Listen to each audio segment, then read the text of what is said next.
In this video, we're going to take a look at how to subtract fractions. Now, there's two different ways. There's an easier way and there's a more difficult way, and that depends on the situation. Let's take a look at the easier way first. In front of us, we have n divided by d, where n is the numerator and d is the denominator. Now, if d, the denominator, is the same for both, then we do not have to change the denominator, and that's the easier way, where you don't have to change it. In other words, we can subtract n up top, the numerator, from the other numerator of the other fraction. So let's say, how does this translate? Well, we have below, we have AB minus CD. Now we want to know, what is that equal to? Well, in this case, B, the denominator, is equal to the denominator D, or D, the denominator. So B is equal to D. So we can rewrite this simply as A minus C. So we put it up top, we have A minus C divided by B, or we can write it as A minus C divided by D, because B and D are the same. The denominator D is the same for both. So we can write that as either way. So it's a pretty straightforward method. Let's take an example below, where we have 7/5 minus 3/5. In this case, the denominator below 5 is the same. So we can rewrite that, or just write 5 below as the same. And we want to know what is what's the new numerator. So we're going to take the 7 up top minus the 3 up top, or the n up top, and that's going to be 7 minus 3 is going to equal 4. So we end up with 4/5. And that's pretty much all we need to do there.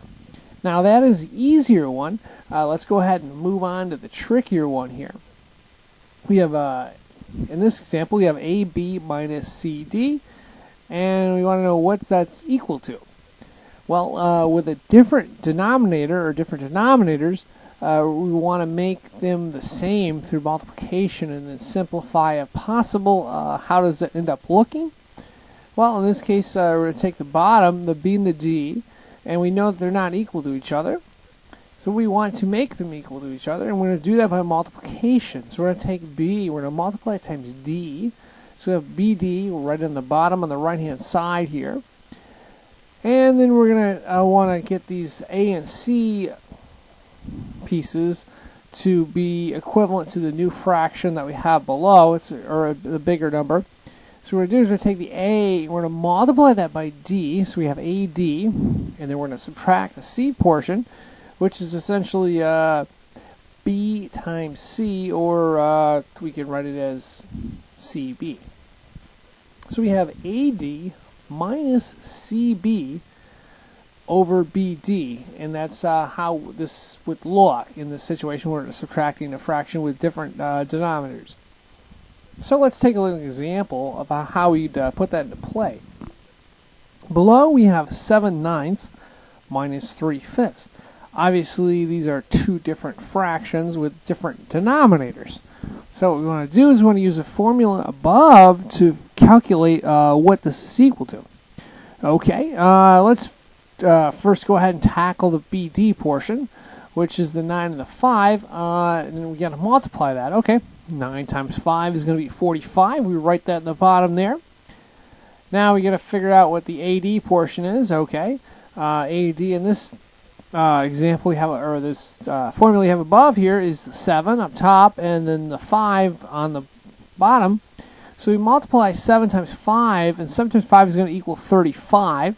Now we got to subtract CB, so we're going to subtract C and the B, or BC. In this case, that's the 9 and the 3. So 9 times 3 is going to equal 27. So we write 27 in there. Now we want to simplify this further, so we're going to take 35 and subtract 27 from that. 35 minus 27 is going to equal 8. And in this case, we have 8/45. Now, the next question is, can we simplify this further? And in this case, the answer is no. And that is basically how you would subtract fractions. Obviously, if the denominator is the same, we can use the easy way up top in green.